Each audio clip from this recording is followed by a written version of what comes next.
Saya minta kepada ustadz-ustadz seperti Abdul Somad, tolong hentikan membuat fatwa-fatwa yang justru memancing orang untuk ingin membinasakan orang lain. Ustadz Somad itu ulama, bukan ulama cuma di Riau. Dia ulama yang berkeliling berdakwah tanpa kepentingan politik. Anak itu muda, jujur, setia. Dia diharapkan umat dibandingkan dengan kita ini dan yang lain-lain. Kalau yang lain-lain kan cuma jago kandang, ya, cuma jago kandang, cuma berani di dalam kandang, nggak berani keluar, nggak sembarang. Tapi kita di Indonesia ini, innalillahi, bencong pun kita persilahkan. Sekarang lagi mungkin tren sudah 2 tahun ini mungkin antara ulama ya, antara ulama anyaran ya,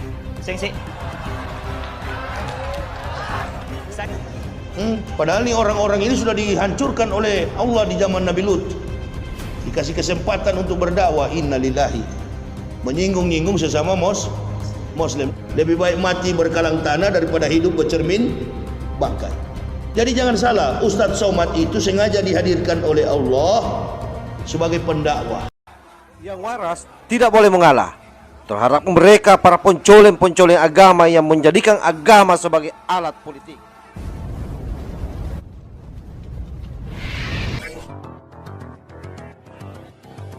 Jadi saya kira persoalan UAS ini di sisi lain ada kepentingan politik. Tapi sudahlah, saya malas mengurus-ngurus begitu, menyinggung-nyinggung soal politik itu. Biar aja lah. Jokowi juga sudah terpilih, biarkan aja, nggak usah campur-campur masalah itu. Kita sudah lelah, mahasiswa sudah turun, masyarakat sudah turun, biar aja, nggak usah urus itu. Nanti kita lihat aja lah, bidakwatil fuqara'i. Karena tertibnya dunia ini kan bergantung kepada 4 orang. Qiwamud dunya bi arba'ati asah. Tertibnya dunia bergantung kepada 4 orang. Yang pertama bi ilmi ulama. Ustadz Somad itu kan ulama. Ustadz Somad itu ulama, bukan ulama cuma di Riau. Dia ulama yang berkeliling berdakwah tanpa kepentingan politik. Anak itu muda, jujur, setia, dan dia menguasai ilmu hadis di Darul Hadis, punya pengetahuan Islam yang baik di Timur Tengah. Beda dengan saya ini, tidak punya ilmu apa-apa. Dia diharapkan umat dibandingkan dengan kita ini dan yang lain-lain. Kalau yang lain-lain kan cuma jago kandang, ya, cuma jago kandang, cuma berani di dalam kandang, tidak berani keluar. Pendakwah itu jangan cuma di kandang, keluar, tegakkan Islam ini, bukan mencari-cari masalah dengan sesama Muslim. Jadi persoalan UAS itu bukan dengan kafir sekarang, dengan sesama Muslim. Kafir pun berani karena banyak munafik di dalam kita yang mendukung orang-orang kafir. Itu makanya kesempatan saya hadir begini kan, saya orang dari kafir yang kemudian sekarang memeluk Islam. Dari 13 tahun lalu saya berdakwah, tak pernah saya ada kelompok manapun, dan saya tidak mau dikawal-kawal. Makanya saya pergi berdakwah itu cuma dengan istri anak, nggak mau dijemput. Malah saya malas kalau dijemput-jemput itu, nggak suka saya, karena saya tidak mau dihinggapi oleh kepentingan politik. Saya datang berdakwah tujuannya cuma 2, mengajak Muslim supaya bersatu, memanggil orang kafir supaya masuk Islam. Itu pun jangan semua. Kalau sudah semua, siapa yang di neraka, kan begitu. Ini. Jadi mengenai UAS itu tekanan politik. Itu aja. Tekanan politik. Coba, saya tadi malam ceramah, ada satu kelebihan Pak Jokowi yang saya akui. Pak Jokowi itu satu kelebihannya saya akui. Waktu KPPS 500 mati lebih dengan buat korban di Wamena, kelebihannya Pak Jokowi tidak pernah mengucapkan bela sungkawa. Itu kelebihannya.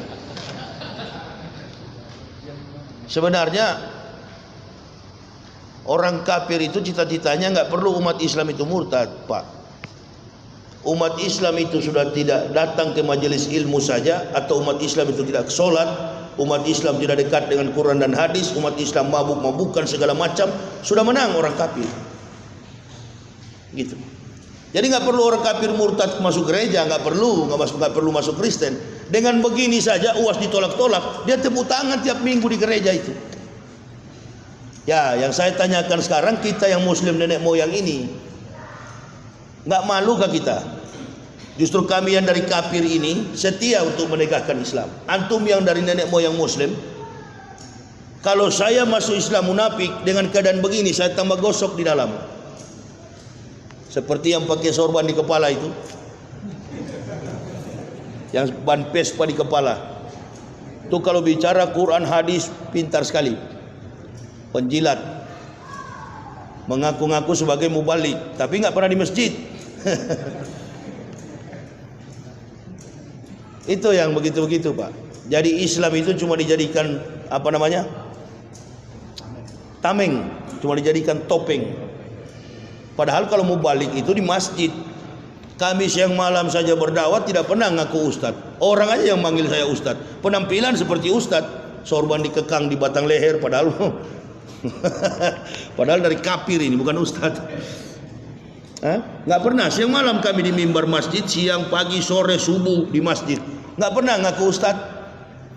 Karena tidak mudah untuk menyebut diri sebagai seorang ustadz. Di Makkah dan Madinah orang doktor, profesor dulu baru dipanggil ustadz. Kita di Indonesia baru sebut satu ayat, muncul di TV ustadz. Ya, sama dengan di Pulau Jawa ini, nggak sembarang dipanggil apa itu, kiai. Nggak semudah itu. Orang sudah teruji kemampuan intelektualnya, penguasaan kitabnya, penguasaan nahwu sorofnya, barulah dia dipanggil kiai, mbah yai. Gabung dengan ibu-ibu pakai mukena masih ada batang, gabung dengan laki-laki takut kita pukul, kan begitu. Nah, jadi dari mana tempatnya? Di neraka. Itu ada dalam hadis itu, bahwa bencong itu di zaman Nabi Lut dihancurkan mereka. Kita kasih kesempatan untuk berdakwah. Islam ini bukan agama olok-olok. Islam ini adalah agama rahmat, keselamatan. Kadang-kadang kita nggak tahu bersyukur atas nikmat yang Allah berikan. Pangkat, jabatan, harta yang sudah Allah berikan. Karena melekat dalam diri kita keberkahan Islam. Sesulit-sulitnya umat Islam itu pasti ada pertolongan. Saya dari kafir masuk Islam, datang bersama istri anak di Pulau Jawa, dengan tangan 10 nggak punya apa-apa, minta kepada Allah, ud'uni astajib lakum, minta kepada Allah, nasta'inu bisobri wa sholati innallaha ma'asabirin.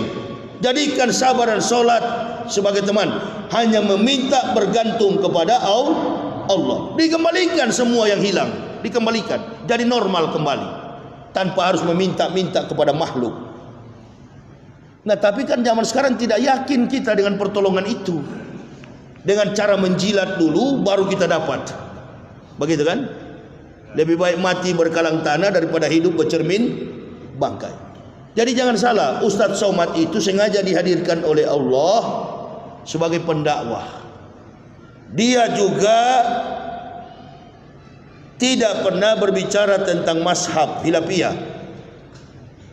Semua sama bagi beliau itu. Lalu apa kira-kira yang membuat dia tersingkir? Apa kira-kira yang membuat dia ditolak di mana-mana? Ini jawabannya. Istatun yadkhulu naro bisitatin. Kata Nabi SAW, ada 6 golongan yang masuk neraka karena 6 perkara.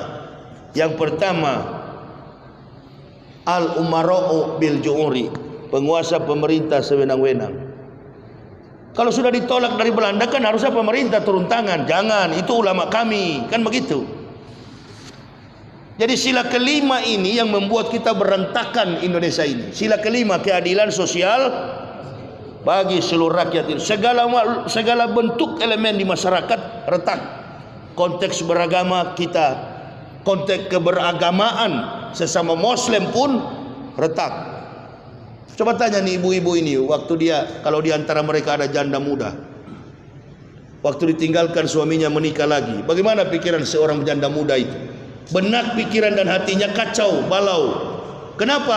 Untuk menghidupi anaknya yang sedang pendidikan, anaknya yang sedang menempuh